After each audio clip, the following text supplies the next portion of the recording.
Ahoy hi everybody, and welcome to another in my series where I listen to classic albums for the first time. And today we've got Who's Next by The Who. I'm a fan of The Who. I am slowly getting all their albums. I have a few, about half a dozen or so at the moment. Mostly later ones actually, so I've recently purchased Quadrophenia, but I haven't listened to it yet. But sort of their classic period is a bit unrepresented in my collection at the moment, but that will change. But Who's Next, a classic album that I wanted to include in this series. I've never heard it. This is a copy I bought from HMV. It was in their sale that they had during the first lockdown. I can't remember whether they were just cheap or whether it was 2 for £30 or something like that. But I picked up a few for this series and for my own normal collection in that video. I think this is probably the last of them I'm playing. It says, flicking through my stack for this series. Yes, this is the last that I bought in that sale. I have been told by James Griffiths that he thinks this is a pressing that isn't particularly good, that he'd bought one of these and it wasn't a great pressing, and somebody else had it as well. I can't remember who. So I will bear that in mind when listening to it. But yes, looking forward to hearing it. I've found so far, but as I say, most of the Who I've listened to, apart from I've got a CD greatest hits type collection, but most of the stuff I've listened to has been sort of later period Who, and I found the albums very hit and miss. You know, a couple of great tracks and a lot of average tracks. This one, this is peak Who, obviously, and I'm looking forward to listening to it. I know Bubba O'Reilly, and I love Bubba O'Reilly. I know Behind Blue Eyes, and I love Behind Blue Eyes, and I know Won't Get Fooled Again, and I love Won't Get Fooled Again. So it's the other tracks that are sort of a discovery for me. As a slight aside, for years I only ever saw this album cover in magazines, you know, sort of yay big. And it was only the last 18 months to 2 years that I've realised what they were actually doing on the cover. Just an aside there. But yes, looking forward to hearing this. Let's give it a go.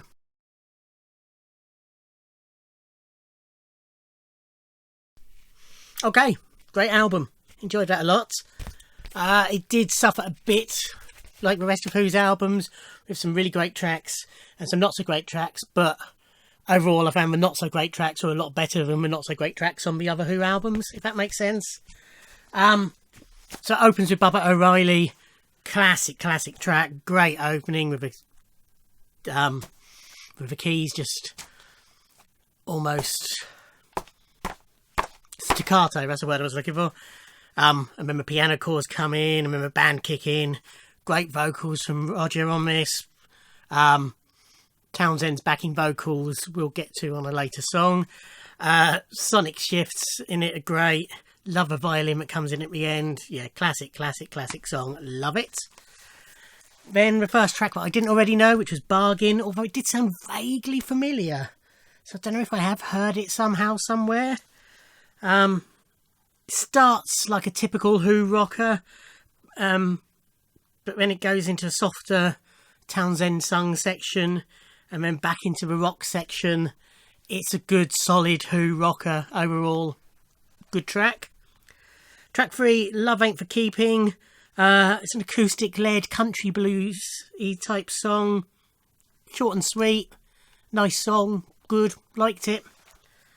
Track 4 was My Wife, which is the John Entwistle track for this album, written by him, sung by him. It's a good melodic rock song.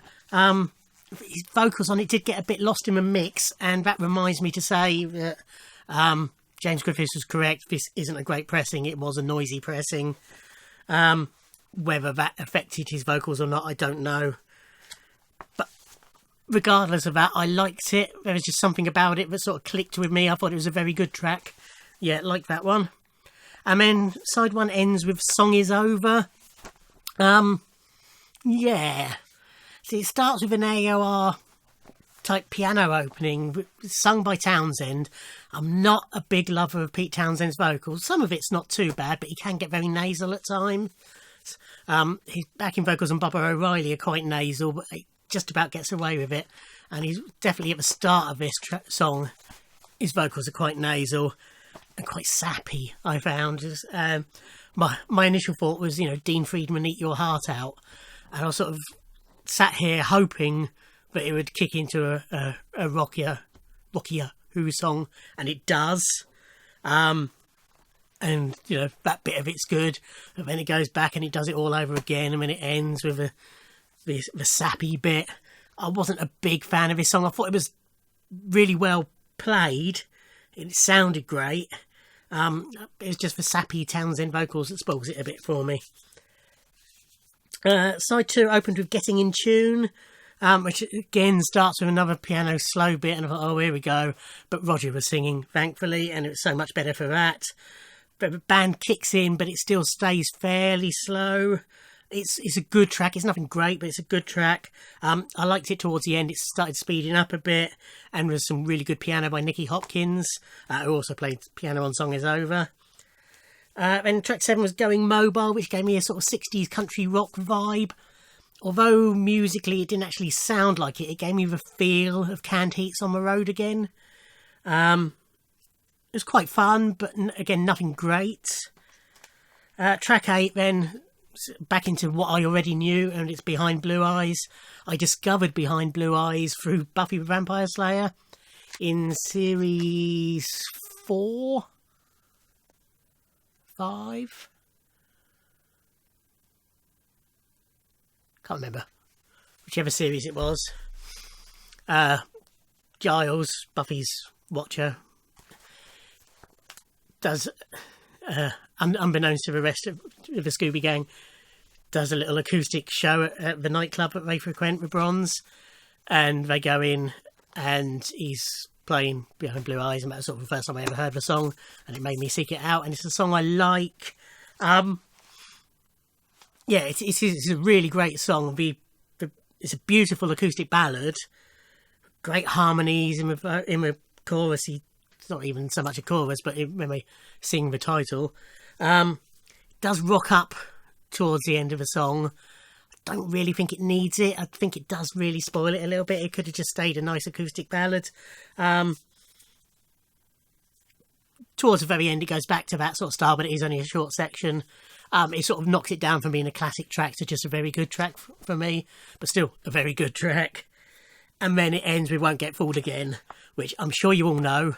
If you don't already know Won't Get Fooled Again, pause this video now, go and listen to Won't Get Fooled Again, and come back, because I'm not describing Won't Get Fooled Again, because you should all know it. It is the perfect rock song. Full stop. It is faultless. So yes, that is Who's Next. So yes, as I say, I overall enjoyed the album. Not a all-time great classic album for me, but a good solid album that I enjoyed listening to and will enjoy listening to many times. It's definitely overshadowed by particularly Bubba O'Reilly and Won't Get Fooled Again, the bookends for the album, which are just both magnificent tracks. But yeah, a worthy addition to my Who collection. Usually regarded as their best album, certainly the best that I've heard so far. I haven't heard Tommy yet. Obviously, I know a lot of songs from Tommy, but I haven't heard Tommy. I've got both versions of Quadrophenia. I've listened to the soundtrack version, but I haven't listened to yet the original Quadrophenia album. Who Sell Out is often regarded right up there, which I haven't got. So we shall see. But yeah, certainly so far, my favourite Who album. So that's it. As usual, I'm begging you for suggestions for classic albums that you think I need to listen to. Any style, genre, whatever. Just they have to be on the classic albums list. I don't just want your favourite album by a particular artist if it's not on a classic albums list by, Q, Rolling Stone, Mojo, in one of these, 1001 albums you must listen to before you die lists. I don't mind if it's just, it might not be on Rolling Stone's, if they do 500 best albums or whatever it is, but it might be on their 100 best jazz albums or, you know, 100 best rock albums or whatever. That will still qualify as long as it is on one of these classic lists. Anyway, that's enough waffle. Thank you for watching. Like, comment and subscribe, and I'll see you in another video. Thanks. Bye.